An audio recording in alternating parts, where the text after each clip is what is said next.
Hello, powerful one. Welcome to this edition of Inner Growth to Osezuah Elimihe. Oh, yes, on this edition, we are talking about polarity.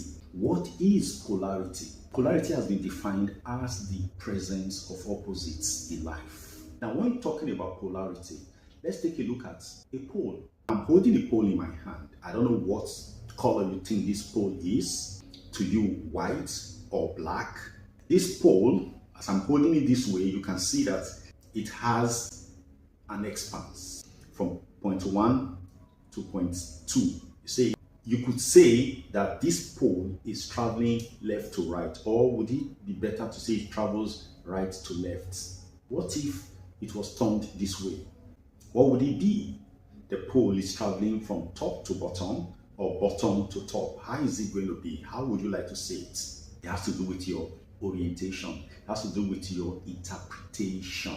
In life, once you establish the intention to be, you create, you spark off polarity.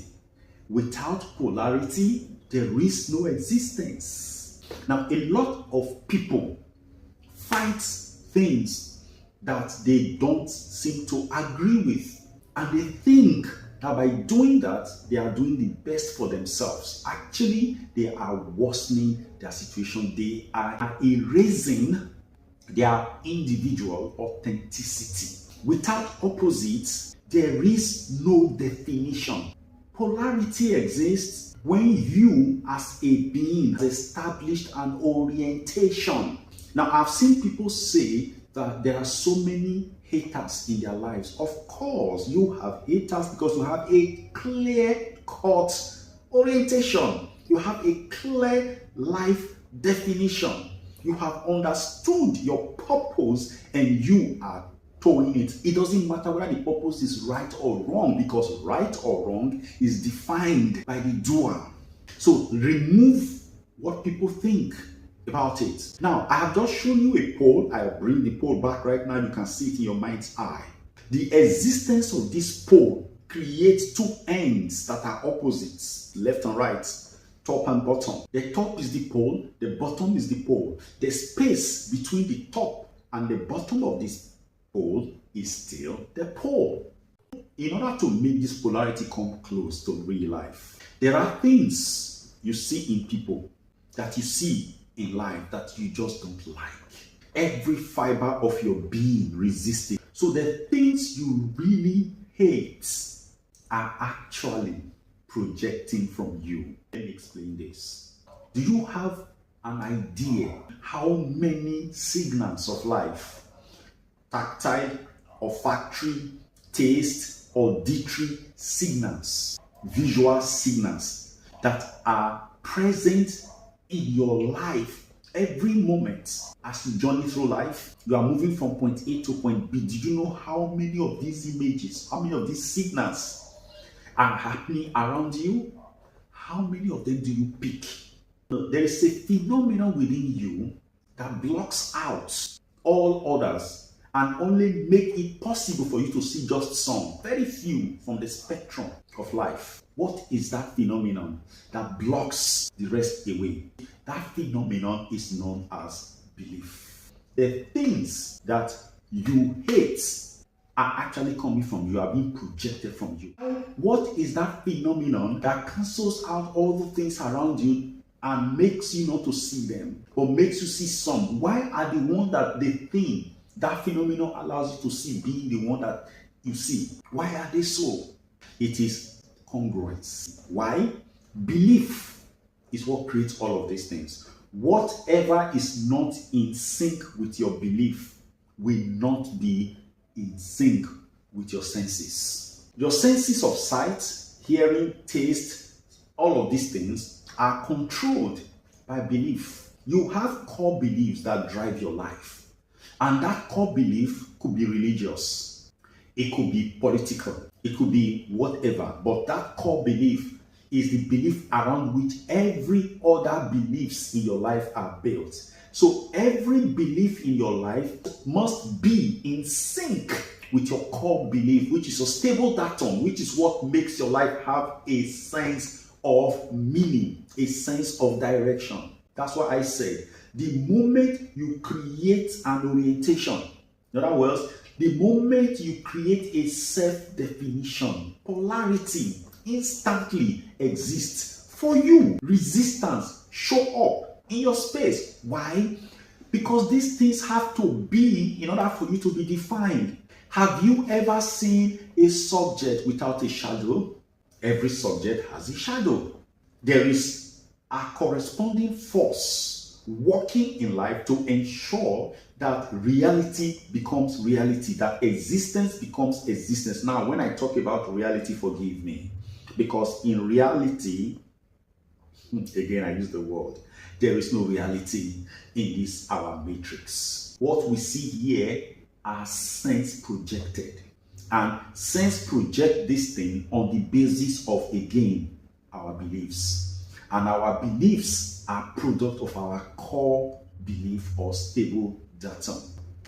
Let's talk about this thing you don't like, that you keep saying. This thing that tends to revolt you, that tends to go against your principles of life, that goes against your orientation. What is this thing? How does it work? You see it in a human being. You see it in certain things. But I want to tell you this today, that those things, those human beings on whom you see these things are not to blame. They are a screen on which the projector in you is reflecting, being those images. So those things that you are fighting, that you do not like, already exist in you. Those things are signals telling you, pointing you to something in you that has acquired congruence in your life. But somehow, at your conscious level, it is not right. You don't like it. So what that projection is doing is for you to look inwards. So what is the projector? In talking about the human mind, the only thing that comes close to describing the human mind is a computer. The image you have in a computer comes from where? Your computer. They are things you have loaded onto the computer. And on the basis of these programs, you create content, you create data, images, videos, texts, and then you pull it through a projector, and the projector beams it onto the screen. Why will you go ahead and blame the screen for reflecting these things? It is not the screen's fault. The screen is only capable of beaming back what has been projected to it from the computer via the subcomputer, which is the projector. The things you see, they are the things that have been selected for you to see on the basis of your beliefs. The feelings you have, they are the feelings that have been selected out of myriads, out of billions of feelings possible in a human being. But the ones you are picking are the ones that your belief or your belief system is connecting to.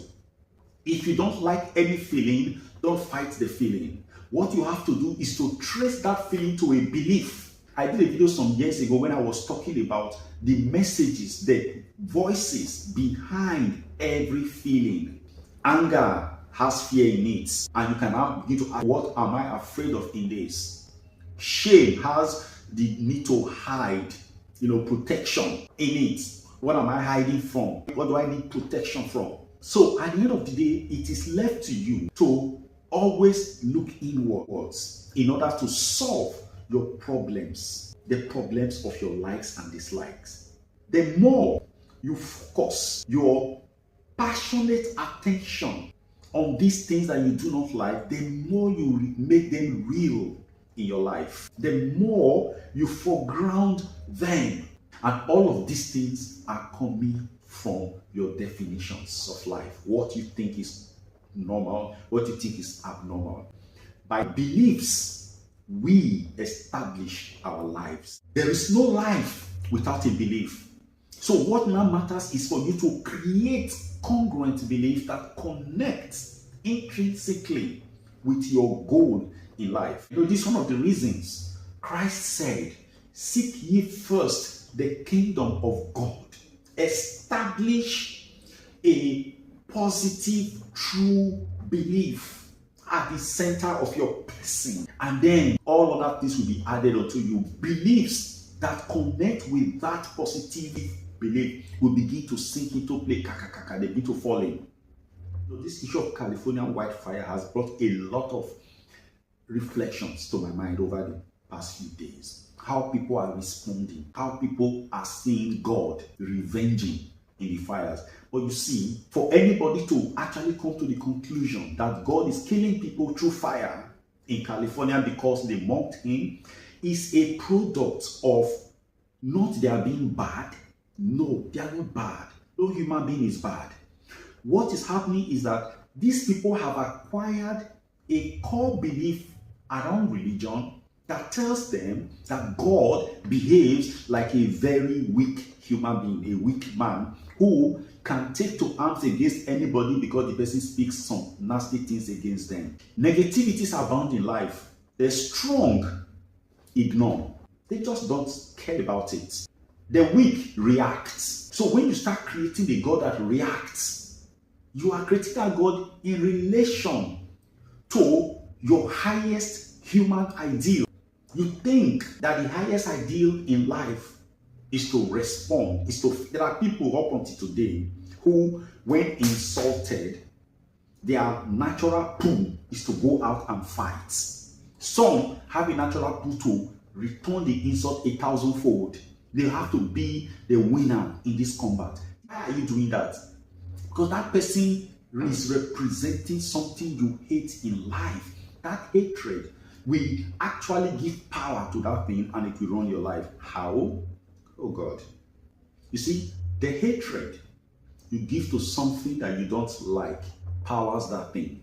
Because first of all, you are seeing it because it is a portion, it's a part of you. There is a reason you are able to see that in that life of the person. Which means of all the beauty, of all the positivities, of all the good things possible in this person, all you see when this person appears, all you hear when this person speaks are things you do not like. It means that those things are coming from your inside. The person is a projection screen for the computer of your being, your mind. So why are you hating on this thing? Why can't you stand this person because of these traits that you do not like about this person? It is because in your consciousness, that thing is wrong. But unfortunately, in your subconscious, it has been accommodated. It has been assimilated into your reality. And whether you like it or not, because it has been assimilated into your reality, it runs your life. That is why you are resisting it. That is why you want to attack it in the person. The greatest attack you can give to negativity is actually love. The next thing to it is to ignore it. To ignore that which is negative is to take power from it and to take bites from it. Negativity thrives on publicity. If it is not publicized, it loses its power. If everyone can ignore that which is negative, it will lose its relevance. When you give love to negativity, you are ignoring it. Why? Because you choose to see its other side. What do you really do by giving love to negativity? You are destroying the evil content in that negativity. This is how it goes. When you project light onto a dark surface, what do? You neutralize the darkness. You disperse it. Light takes out what is dark, what is opposite to it. In the same way, love is the only reality. Whatever love lights upon either totally dissipates and gets lost, or it grows. Now, when love is projected onto something, if that thing has any love content, the love content in that thing will blossom, while the evil content in that thing will diminish. It will just go out, fizzle out of existence. That is what it is. I saw something that I never knew its meaning until in recent years. What is that? The people of old in my village They had this way of ignoring, not talking about, not paying attention to what they considered to be an oddity, something that does not connect, that is not congruent with their expectations of life. Such things as ugliness and all sorts of things that just don't tie with life, they ignore.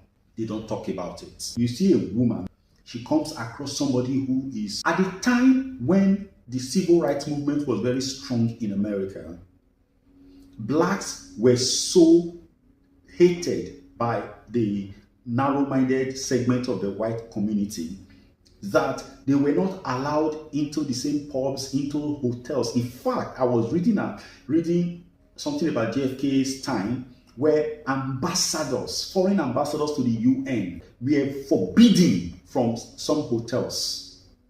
They were not allowed into some hotels. Why? Because they were blacks. The life was that bad for the black person.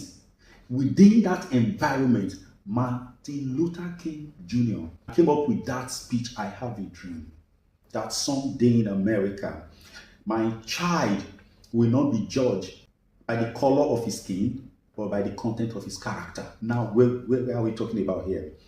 He was seeing a very deadly America, but he had the audacity to dream of a much better, far superior mindset running America. That is what we are talking about. You give love to the space that hates you. You project that love into it, and it will give you what you got. That is the story of creation.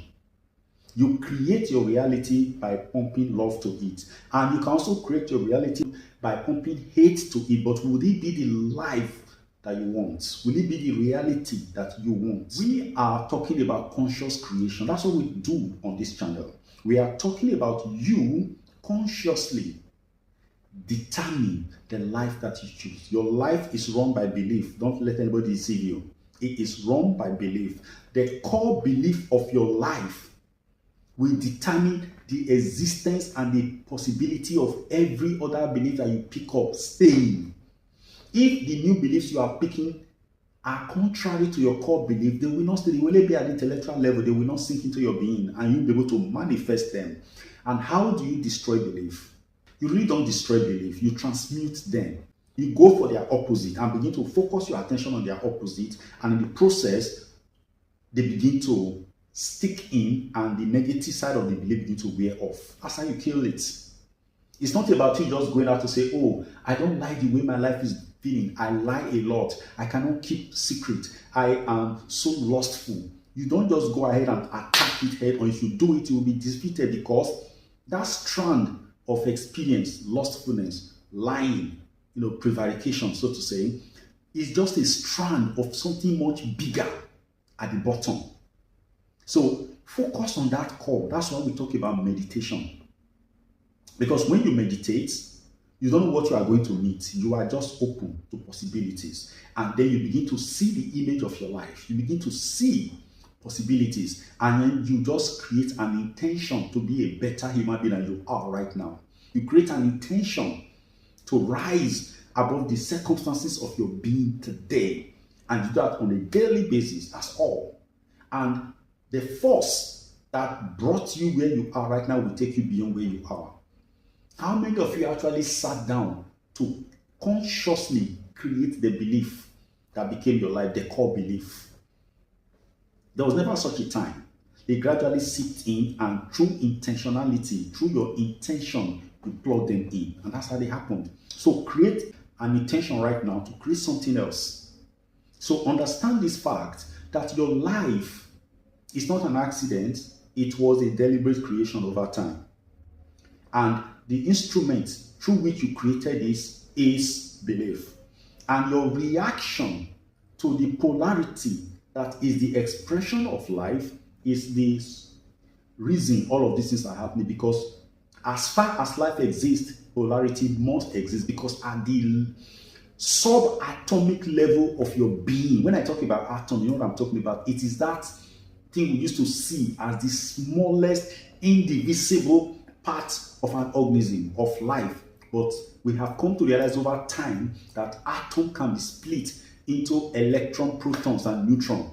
at the electron level, which is somehow believed, I think as at now, to be indivisible, the most basic level of life, polarity takes its strongest form. It takes its full expression. So you can't take polarity away. There is tall, there is short, there is black, there is white, there is fair, there is dark, there is whatever, fat, small. There's always polarity, and it is the basis of life.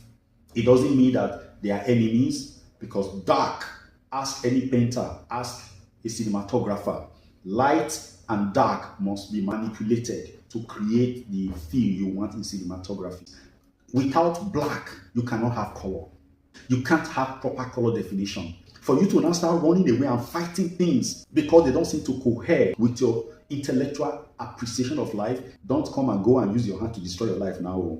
Apply the principles of Christ, the principles of the masters. Give love to that which you hate. And by so doing, you transmute its energy in your favor. If you give hate, hate will boom, it will grow. But when you give love, the hate will die. It is not everything that does not connect with your expectation that is negative, because you may actually be fighting from the perspective of your belief.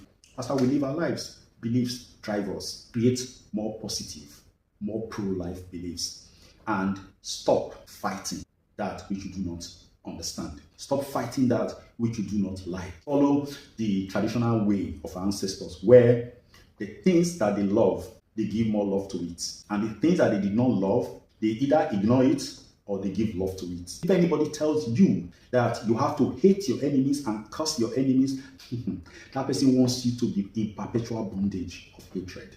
Because there is nothing that enslaves us more than when we hate that which we do not like, and we pour that hatred on it. Life is yours. Live it to the fullest. Give love to that which seems not to appeal to you, and you will not find it again. God bless you. Thank you.